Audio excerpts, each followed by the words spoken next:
You ask Tiger to solve. This deals with linear equations with one unknown.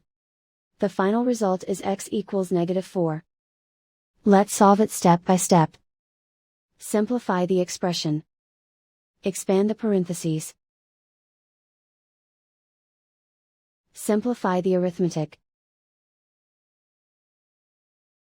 Combine like terms.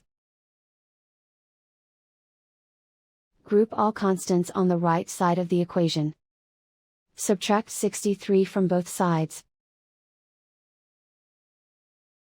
Simplify the arithmetic.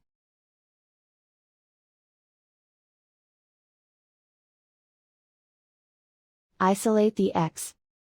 Divide both sides by 11.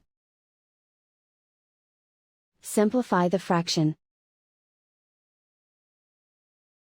Find the greatest common factor of the numerator and denominator. Factor out and cancel the greatest common factor. And so the final result is x equals -4.